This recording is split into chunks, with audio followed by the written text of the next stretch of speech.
The crystalline spires of New Britannia gleamed against the amber sky of Kepler 442b, their surfaces reflecting the light of two suns that had witnessed humanity's greatest triumph.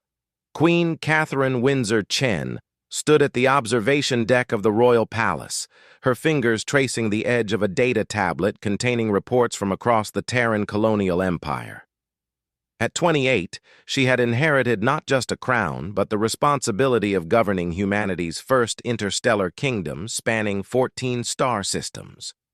The soft chime of her personal communicator interrupted her thoughts. "Your Majesty," came the voice of Admiral Harrison, her military advisor. "The Zephyrian delegation has arrived ahead of schedule. They're requesting immediate audience." Catherine's jaw tightened. The Zephyrians represented the oldest and most powerful alien civilization humanity had encountered since leaving Earth. Their empire stretched across 47 systems, and they had initially viewed humans as nothing more than clever primitives who had stumbled upon faster-than-light travel. Today's meeting would determine whether humanity would be granted full membership in the Galactic Council or remain a junior partner, forever dependent on alien technology and trade agreements. "Have them escorted to the throne room," Catherine commanded, smoothing the deep blue fabric of her ceremonial dress. The garment was a masterpiece of human engineering, woven with nanothreads that could deflect small arms fire while maintaining the elegant appearance befitting a monarch. "And, Admiral, ensure the Royal Guard is at full complement. I want the Zephyrians to understand exactly who they're dealing with." As Catherine made her way through the palace corridors, she passed portraits of her predecessors, each marking a milestone in humanity's journey to the stars. Her great-grandfather, King William VII, who had overseen the first successful FTL tests. Her grandmother, Queen Elizabeth III, who had established the first permanent off-world colony. Her father, King Charles IV, who had died defending the Outer Rim against Krillian raiders, leaving Catherine to inherit a kingdom under siege. The massive doors to the throne room slid open with a barely audible hiss, revealing a chamber that blended ancient Earth traditions with cutting-edge technology. The throne itself was carved from a single piece of Martian obsidian, its dark surface embedded with holographic projectors that could display real-time data from across the Empire. Behind it, a massive view screen showed the live feed from New Britannia's orbital defense platforms, a subtle reminder of human military capability. Catherine took her place on the throne as the Royal Guard formed their ceremonial positions. Each guard wore powered armor that gleamed like polished silver, their faces hidden behind visors that displayed tactical information and threat assessments. These weren't ceremonial soldiers. They were veterans of the frontier wars, humans who had proven themselves in combat against species that possessed technology centuries ahead of Earth's. The Zephyrian delegation entered with the fluid grace characteristic of their species. Ambassador Veltar led the group, his elongated form wrapped in robes that seemed to shift color with his emotional state. Currently, they displayed patterns of cautious respect mixed with underlying skepticism. Behind him walked 3 other Zephyrians, and, to Catherine's surprise, a human woman she didn't recognize. "Your Majesty," Ambassador Veltar began, his voice carrying the harmonic undertones that made Zephyrian speech sound like distant music. "We are honored by your audience. May I present Camilla Ashworth, former Earth aristocrat, and now a valued advisor to the Zephyrian High Council." Catherine's eyes narrowed as she studied the human woman. Camilla appeared to be in her 40s, with silver-streaked hair pulled back in an elaborate style that seemed designed to impress aliens rather than humans. Her clothing was clearly of Zephyrian manufacture, flowing fabrics that adapted to her movement and displayed subtle bioluminescent patterns. Most telling, however, was the small device attached to her temple, a neural interface that allowed direct communication with Zephyrian technology systems. "Ambassador Veltar," Catherine replied formally. You and your delegation are welcome in our realm. However, I must confess surprise at finding a human among your party who was not announced in advance." Camilla stepped forward before the ambassador could respond, her chin raised in a gesture that Catherine recognized as practiced arrogance. "Your Majesty, I serve as cultural liaison between humanity and the Zephyrian Empire. My role is to help the High Council understand the particular quirks of human nature that might otherwise lead to misunderstandings." The temperature in the throne room seemed to drop several degrees. Catherine's expression remained neutral, but every member of the royal guard felt the subtle shift in their queen's posture. They had learned to read these signs during the war years, when a moment's inattention could mean the difference between victory and catastrophe. "I see," Catherine said slowly. "And tell me, Ms. Ashworth, what particular insights about human nature have you shared with our alien friends?" Camilla's smile was sharp and entirely without warmth. "Oh, the usual things. How humans can be rather provincial in their thinking. How they cling to outdated traditions and ceremonies that serve no practical purpose in the modern galactic community. The Zephyrians find it quite fascinating how Earth culture has struggled to adapt to interstellar realities." Behind Catherine, Admiral Harrison's hand moved almost imperceptibly toward his sidearm. The Royal Guard's visors began displaying targeting information, though their weapons remained at rest.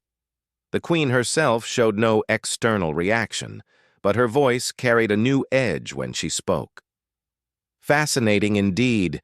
And I suppose you've explained to the Zephyrians how these outdated traditions helped humanity survive first contact with hostile alien species? How our provincial thinking led to the development of technologies that allowed us to defend ourselves against civilizations that had mastered space travel while our ancestors were still learning to use fire?" Camilla's composure flickered for just a moment. "Your Majesty, surely you understand that humanity's future lies not in clinging to the past, but in embracing the wisdom of our galactic neighbors. The Zephyrians have offered to guide human development, to help us transcend our more primitive impulses." The word primitive hung in the air like a challenge. Catherine slowly rose from her throne, and the assembled humans felt something shift in the room's atmosphere. This was no longer a diplomatic meeting. It had become something far more significant. "Before we proceed with formal negotiations," Catherine said, her voice carrying clearly through the chamber's acoustics, "I believe it would be appropriate to observe proper protocol. Ambassador Veltar, as a recognized head of state, you are of course exempt from our ceremonial requirements. However, Ms. Ashworth, as a human citizen, traditional courtesy would dictate a curtsey to acknowledge the crown." The request was perfectly reasonable by any measure of human diplomatic protocol. Throughout the galaxy, various species maintained their own ceremonial traditions when conducting formal business. The Krillians performed ritual combat displays, the Andromedans exchanged complex mathematical proofs, and the Tauri engaged in elaborate gift-giving ceremonies. A simple curtsey was perhaps the mildest acknowledgement of respect in known space. Camilla's face flushed red with anger. "Your Majesty, I must respectfully decline. Such archaic gestures have no place in enlightened galactic society. The Zephyrians have helped me understand that true progress requires abandoning the hierarchical structures that have held humanity back for millennia."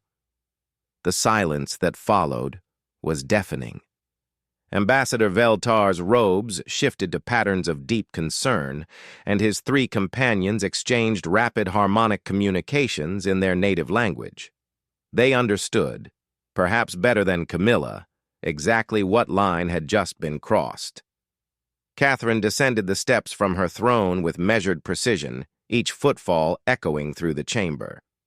When she reached the bottom, she stood directly in front of Camilla, close enough that the other woman could see the steel in the Queen's gray eyes.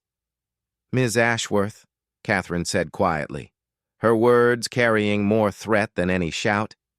You stand in the throne room of humanity's sovereign ruler, in a palace built by human hands on a world claimed by human courage, defended by human blood, and governed by human wisdom. You wear the modifications of an alien species while claiming to speak for ours, and you refuse to show the basic courtesy that even our enemies have learned to respect. Camilla's jaw set stubbornly. I refuse to participate in the meaningless pageantry of a dying cultural model. Humanity's future lies with the Zephyrians, not with outdated monarchies that serve no purpose beyond feeding royal egos. The words echoed through the throne room like a declaration of war. Catherine nodded slowly, as if Camilla's response had confirmed something she had already suspected. When she turned to face the royal guard, her voice carried the authority of someone who had earned the right to command through fire and blood. "Captain Morrison," she said to the lead guard, whose armor bore the distinctive markings of a veteran from the siege of Europa Station. "Please escort Ms. Ashworth from the palace, immediately." The captain stepped forward, his movements precise despite the bulk of his powered armor. "Your Majesty, should we arrange transport back to her accommodation?" Catherine's smile was cold enough to freeze hydrogen.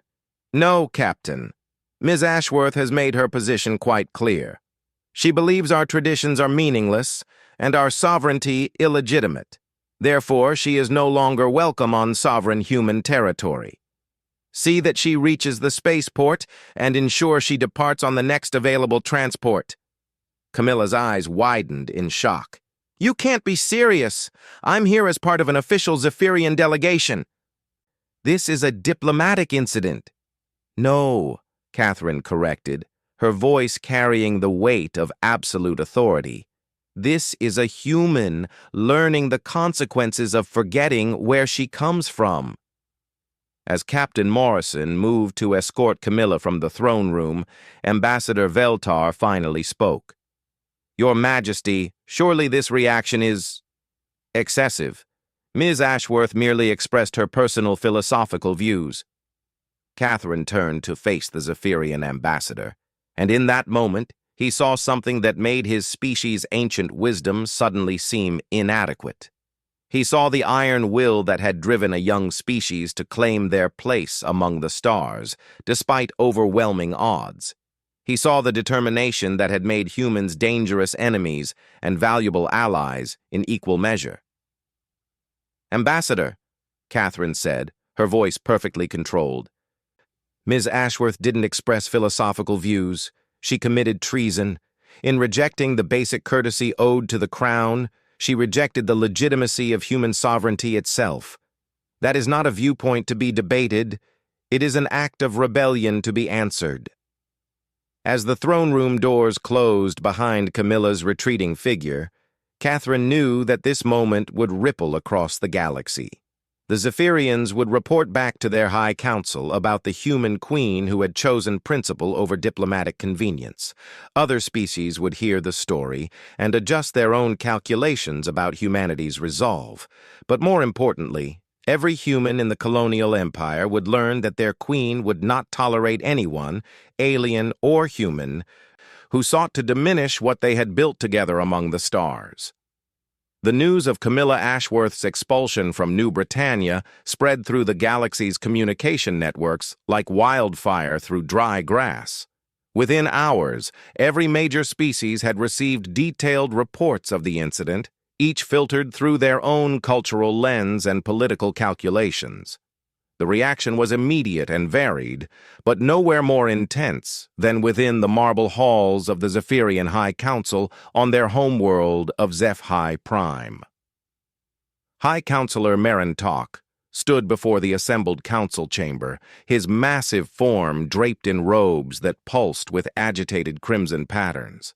Unlike younger Zephyrians who had grown accustomed to humanity's rapid rise, Marentalk remembered when the first human ships had stumbled into Zephyrian space 40 years earlier, their crude vessels barely capable of sustained faster-than-light travel. "The arrogance of these humans defies comprehension," he declared, his harmonic voice resonating through the crystalline walls. They dare to humiliate our advisor, a woman who has served our interests faithfully for over a decade. This Queen Catherine shows the same barbaric instincts that led her species to nuclear warfare before they even left their birth planet. The chamber filled with harmonic agreement from many of the council members, but not all. Counselor Yethara, whose responsibilities included monitoring human military capabilities, stood to address her colleagues. Her robes displayed the cautious blue-green patterns of measured concern. "Honored colleagues," she began, "we must consider this incident within the broader context of human behavior patterns. Our intelligence suggests that Queen Catherine's actions were not those of an impulsive barbarian, but of a calculated strategist. She knew our delegation was present. She knew her actions would be reported across the galaxy. Yet she chose to proceed." High Counselor Marantok's robes flashed with dismissive orange. "You give these primitives too much credit, Yethara. They are barely 3 generations removed from using chemical rockets to reach their own moon. What strategy could they possibly employ that we have not anticipated?" Before Yethara could respond, the chamber's communication system activated with an urgent priority signal. The holographic projector at the center of the room flickered to life, displaying the image of Admiral Kethvar, commander of the Zephyrian Second Fleet, currently patrolling the border regions near human space. "High Council," the Admiral's voice carried undertones of urgency that immediately commanded attention. "I must report significant human military activity across multiple sectors. Long-range sensors detect massive fleet movements throughout the Terran colonial empire. Their vessels are taking positions that could only be described as defensive preparations." Marantok's robes shifted to patterns of confused irritation. "Defensive? Against what threat? We have made no hostile movements toward human territory." "Honored High Counselor," Admiral Kethvar continued, "respectfully, I believe we may be the perceived threat. Human forces are deploying in formations that would be optimal for repelling a Zephyrian invasion. Their new Dreadnought-class vessels, the ones they call Sovereign class, are moving to strategic positions throughout their territory." The council chamber fell silent as the implications became clear. Counselor Yethara was the first to speak, her voice carrying the weight of careful analysis. "They are sending a message. The expulsion of Camilla Ashworth was not an isolated diplomatic incident. It was a declaration. Meanwhile, in the deepest levels of New Britannia's military command center, Queen Catherine stood before a 3-dimensional hologram displaying the current positions of every major fleet in known space. Admiral Harrison pointed to clusters of red indicators representing Zephyrian forces, while blue markers showed human defensive positions. "The Zephyrians have 3 full battle fleets within striking distance of our outer colonies," Harrison reported. "Their movements suggest they're evaluating our response to the diplomatic incident. They're testing us, Your Majesty." Catherine nodded, her eyes tracking the complex patterns of ship movements across a dozen star systems. "They expected us to apologize, to recall Camilla quietly and pretend nothing happened. They thought we would choose the path of least resistance." "Ma'am," interjected General Sarah Chen, the defense minister, "our intelligence indicates the Zephyrians are genuinely surprised by our reaction. They've spent decades believing that humans would always choose pragmatism over principle when pressed by superior forces." The Queen smiled grimly. "Then it's time they learned something new about human nature." She moved to the hologram's control interface, highlighting several key star systems along the human Zephyrian border. "General Chen, I want the 3rd and 7th Fleets moved to these positions. Admiral Harrison, coordinate with our allies in the Andromedian Compact and the Free Tauri Federation. If the Zephyrians want to evaluate human resolve, they'll do so under the watchful eyes of our friends." "Your Majesty," General Chen said carefully, "moving our fleets to those positions will be seen as an escalation. The Zephyrians might interpret it as preparation for offensive action. Catherine turned to face her military advisors, and they saw in her expression the same determination that had carried humanity from a single world to an interstellar empire. Good. Let them wonder about our intentions for once. For too long, we've allowed other species to set the terms of our interactions. We've been reactive, always responding to their initiatives, their demands, their schedules. Today, that changes. She activated the room's communication system, connecting directly to every fleet commander in human space. This is Queen Catherine, speaking to all vessels of the Royal Navy. You have undoubtedly heard reports of recent diplomatic tensions with the Zephyrian Empire. I want you to understand that what happened in my throne room was not a diplomatic miscalculation or a moment of royal pique. It was a line being drawn in the space dust of this galaxy. Her voice carried clearly through the quantum communication network, reaching ships scattered across 14 star systems. For 40 years, humanity has sought its place among the galactic civilizations through careful diplomacy and measured responses. We have been the junior partners, the newcomers seeking approval from our elders. That era ends now. On the bridge of HMS Indomitable, Captain Rebecca Torres felt her crew straighten as their queen's words reached them. They were veterans of the Krillian War, hardened fighters who had proven human courage against impossible odds. But this was different. This was their sovereign telling them that humanity would no longer accept a subordinate role in galactic affairs. We are not seeking conflict, Catherine continued, but neither will we avoid it if others choose to test our resolve. The expulsion of Camilla Ashworth was necessary because she forgot the fundamental truth that every human must remember.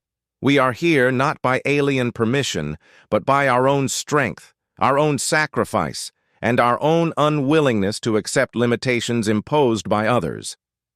The transmission reached monitoring stations throughout the galaxy, translated by sophisticated artificial intelligences into hundreds of alien languages.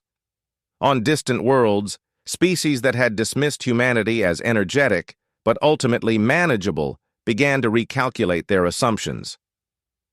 Back on Zeph High Prime, the High Council reconvened in emergency session as reports of human fleet movements continued to arrive. The harmonics in the chamber had shifted from dismissive superiority to something approaching concern. They are mobilizing their entire military, reported Admiral Kethvar via holographic link. Not just frontier defense forces, but their core battle fleets. Intelligence suggests they've also activated reserve squadrons that were thought to be in maintenance cycles. High Counselor Marantok's robes now displayed patterns of frustrated confusion. This is an irrational response to a minor diplomatic incident. No logical species would risk interstellar war over a single individual's political opinions. Counselor Yathara stood again, her patience with her colleagues' assumptions finally exhausted. Honored High Counselor, with respect, you fundamentally misunderstand what occurred. Camilla Ashworth's refusal to curtsy was not an expression of political opinion. In human culture, it was an act of lèse-majesté, a direct challenge to the legitimacy of their ruler and, by extension, their sovereignty as a species. The chamber's harmonic undertones shifted as council members began to grasp the implications. Another counselor, Vel Quan, who specialized in xenosociology, added his analysis. The humans have a concept they call precedent. They believe that failing to respond decisively to a challenge invites future, greater challenges. From their perspective, tolerating Ashworth's behavior would signal that human sovereignty can be undermined with impunity. But surely, Marantok protested, they understand the practical realities of galactic power. The Zephyrian Empire spans 47 systems. Our technology is centuries ahead of theirs. Our experience in interstellar warfare dates back millennia. What can they possibly hope to accomplish through military posturing? The answer came not from the council chamber, but from Admiral Kethvar's increasingly urgent reports. High Council, I'm receiving communications from our allies throughout the region. The Andromedians have issued a statement supporting human sovereign rights. The Tauri Federation has moved 2 of their exploration fleets to positions that would allow rapid reinforcement of human territory. Even the hegemony of evolved minds has issued a diplomatic note expressing concern about any potential infringement on recognized territorial boundaries. The political landscape of the galaxy was shifting in real time, and the Zephyrians found themselves increasingly isolated. Species that had remained neutral in previous conflicts were taking sides based not on military calculations, but on fundamental principles of sovereignty and self-determination. High Counselor Marintok's robes finally shifted to patterns of grudging acknowledgement. It appears we have underestimated the humans' capacity for coalition building. Very well. What are our options? Counselor Yathara consulted her data tablets before responding. We could withdraw our fleets from the border regions as a gesture of de-escalation. We could formally censure Ashworth's statements and distance ourselves from her positions. Or, Marintok prompted, or we could test their resolve directly. Force them to choose between their principles and their survival. The chamber fell silent as the implications became clear. The third option carried risks that no one wanted to contemplate, but it also offered the possibility of permanently establishing Zephyrian dominance over this troublesome young species. As the High Council debated behind closed doors, the galaxy watched and waited. Human merchants reported increased security inspections at alien ports. Diplomatic communications took on subtle new undertones of respect or wariness, depending on the sender. Trade routes began shifting as various species calculated the potential consequences of being too closely associated with either side in what was becoming a fundamental test of power in their region of space. And in the royal quarters of New Britannia's palace, Queen Catherine stood once again at her observation deck, watching the lights of human vessels moving through the system.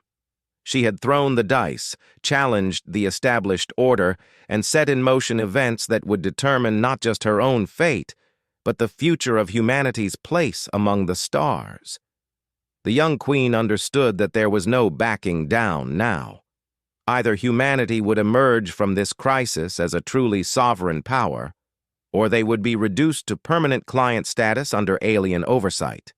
The choice had been made in a throne room over a simple curtsey, but the consequences would reshape the galaxy. 3 weeks after Camilla Ashworth's expulsion, the galaxy held its breath as the largest military confrontation since the Krillian Wars began to unfold in the Kepler 442 system. The Zephyrian High Council had made their decision. They would test human resolve through force, confident that faced with annihilation, humanity would accept a subordinate role in galactic affairs rather than face extinction. Admiral Kethvar commanded a fleet of 47 Zephyrian vessels as they translated out of hyperspace at the edge of human territory. The ships were works of art as much as instruments of war, their crystalline hulls refracting light from the system's twin suns into spectacular displays of color. For a species that had mastered interstellar travel while humans were still discovering agriculture, this was meant to be a demonstration rather than a battle. The Zephyrian admiral activated his fleet's communication array, broadcasting on all frequencies toward New Britannia. This is Admiral Kethvar of the Zephyrian Imperial Navy, speaking to the Colonial Administration of Kepler 442. We request immediate audience with your leadership to discuss the recent illegal detention and deportation of citizen Camilla Ashworth, along with the concerning military buildup in this region. The response came not from the planet's surface, but from the void of space itself. Sensor arrays throughout the Zephyrian fleet detected massive energy signatures as 36 human vessels decloaked around them, emerging from stealth positions they had maintained for the past week. The human fleet had been waiting, perfectly positioned to engage if negotiations failed. Admiral Harrison's voice filled the communication channels, calm and professional despite the magnitude of the moment. Admiral Kethvar, this is Admiral Harrison of the Royal Navy. You are currently in sovereign human space without invitation or authorization. State your intentions immediately. On the bridge of his flagship, Admiral Kethvar felt the first flutter of uncertainty. Human stealth technology had improved dramatically since their last intelligence estimates, and the positioning of the human fleet showed tactical sophistication that suggested careful planning rather than reactive desperation. Admiral Harrison, Kethvar replied, maintaining diplomatic protocols despite the circumstances. We seek only to resolve the diplomatic crisis created by your Queen's recent actions. Surely reasonable beings can discuss these matters without the presence of military forces. Harrison's response carried an edge that cut through the diplomatic niceties. Admiral, you brought 47 warships to a diplomatic discussion. We brought 36. If you're feeling outnumbered, you're welcome to withdraw and arrange a proper meeting through established channels. The mathematical reality was sobering for the Zephyrian commander. While his ships individually possessed superior firepower and defensive capabilities, the humans had achieved numerical near parity and, more importantly, had claimed the tactical advantage of position. Centuries of Zephyrian military doctrine emphasized overwhelming superiority before engagement, and the current situation violated every principle of safe operations. But High Counselor Marantok's orders had been explicit: demonstrate Zephyrian superiority definitively enough that humanity would abandon their confrontational stance permanently. The Admiral had his instructions, even if the tactical situation had become more complex than anticipated. Admiral Harrison, I must inform you that the Zephyrian Empire considers the recent actions of your government to constitute a violation of established interstellar law. We are prepared to enforce compliance with proper galactic protocols. The communication channel fell silent for long moments before Queen Catherine's voice replaced Admiral Harrison's. Admiral Kethvar, this is Catherine Windsor-Chen, Queen of the Terran Colonial Empire. Let me clarify something that seems to have been lost in translation. Camilla Ashworth was not detained. She was expelled for treason. The distinction matters. The royal communication reached every ship in both fleets, and Kethvar realized that this conversation was being recorded and would be analyzed by intelligence services across the galaxy. Whatever happened next would set precedents that would shape interstellar relations for generations. Your Majesty, he replied carefully, the Zephyrian Empire does not recognize human authority to determine the loyalty or disloyalty of any individual based on ceremonial gestures.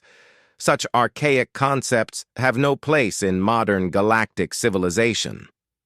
Catherine's laugh carried no humor whatsoever.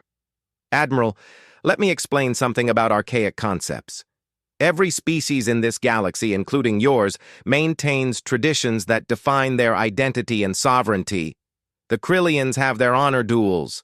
The Tauri have their consensus ceremonies. The Andromedians have their mathematical proofs of logical consistency. You dare to tell us that our traditions are invalid while respecting those of every other species you encounter? The accusation struck at a fundamental inconsistency in Zephyrian policy that the Admiral had never considered. In their dealings with other alien civilizations, the Zephyrians had always carefully respected local customs and ceremonial requirements. Only with humanity had they demanded abandonment of traditional practices in favor of what they termed enlightened approaches. The difference, Kethvar replied, though his certainty was beginning to waver, is that humans claim their traditions justify aggressive military posturing that threatens regional stability. No, Admiral, Queen Catherine's voice carried the weight of absolute conviction. The difference is that we refuse to abandon our sovereignty to purchase your approval, and that terrifies you. The words hung in the void between the two fleets, like an accusation that demanded answer. On the bridge of his flagship, Admiral Kethavar faced a decision that would determine not just the outcome of this confrontation, but his own place in galactic history. Before he could respond, his tactical officer reported new sensor contacts. "Admiral, we're detecting additional human vessels entering the system. Multiple squadrons approaching from the outer rim." The strategic situation was deteriorating rapidly. What had been intended as a show of force was becoming a genuine military engagement against an opponent that had prepared more thoroughly than anyone had anticipated. The human reinforcements brought their total force to 63 vessels, providing them with significant numerical superiority despite the technological advantages of individual Zephyrian ships. Admiral Harrison's voice returned to the communication channels. "Admiral Kethavar, you now have 30 seconds to begin withdrawing your forces from human space. After that, we will consider your presence an act of war and respond accordingly." The Zephyrian admiral looked around his bridge at officers whose expressions reflected his own uncertainty. They were veterans of dozens of campaigns, warriors who had earned their positions through demonstrated courage and tactical brilliance. But none of them had ever faced a situation where retreat might be the wisest course of action. "Admiral Harrison," Kethavar said finally, "you cannot seriously intend to engage a Zephyrian fleet. The consequences would be catastrophic for your species." Queen Catherine's voice cut across the channel before Harrison could respond. "Admiral, the consequences of backing down would be worse than anything you could inflict on us. We would survive as a species, but not as a free people. That is unacceptable." The communication ended abruptly, leaving Kethavar to contemplate an opponent whose calculations differed fundamentally from anything in Zephyrian experience. Throughout their history, when faced with superior force, other species had chosen survival over principles. Humanity appeared to be choosing freedom over safety, and the implications were staggering. His tactical officer's voice carried new urgency. "Admiral, human vessels are powering weapons and locking targeting systems. They're preparing to fire." Time had run out for diplomatic solutions. Admiral Kethavar faced the choice that would define his career and possibly determine the future relationship between two galactic civilizations. He could order the attack, confident in Zephyrian technological superiority, but uncertain about the ultimate cost of victory. Or he could withdraw, acknowledging that humanity had successfully called their bluff and accepting the political consequences on Zephi Prime. "All ships," he commanded finally, his voice steady despite the magnitude of the decision, "begin withdrawal to the system perimeter. Maintain defensive formation and prepare for possible pursuit." The Zephyrian fleet began moving away from New Britannia with careful precision, their formation designed to discourage human ships from attempting to press their advantage. But no pursuit came. The human vessels held their positions, watching but not threatening the retreating aliens. As his fleet cleared the edge of human space, Admiral Kethavar opened a final communication to Queen Catherine. "Your Majesty, the Zephyrian Empire will remember this day. You have chosen a dangerous path." The Queen's response was immediate and final. "Admiral, we chose the only path consistent with our nature. If that makes us dangerous in your estimation, so be it." News of the Zephyrian withdrawal spread across the galaxy faster than light itself, carried by quantum communication networks that connected every major civilization. The interpretation varied depending on the audience, but the facts were undeniable. Humanity had faced down the most powerful military force in their region of space and emerged victorious without firing a shot. On Zephi Prime, High Counselor Marintok found himself facing a very different High Council than the one that had authorized the military intervention. Counselor Yethara led the questioning, her robes displaying patterns of justified anger. "Honored High Counselor, your policies have resulted in the first Zephyrian military retreat in over 3 centuries. More importantly, they have demonstrated to the entire galaxy that human resolve cannot be broken through intimidation. We have created the very situation we sought to prevent. Humanity is now seen as an equal power rather than a client species. Marintalk's own robes had shifted to patterns of defensive justification, but his arguments carried little weight.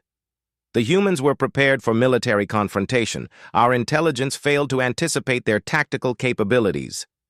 No, Yathara corrected firmly. Our intelligence failed to understand their fundamental character. We assumed they would choose pragmatism over principle when pressed. That assumption was catastrophically incorrect. The political aftermath of the confrontation reshaped galactic diplomacy within weeks. Species that had maintained careful neutrality began openly acknowledging human sovereignty.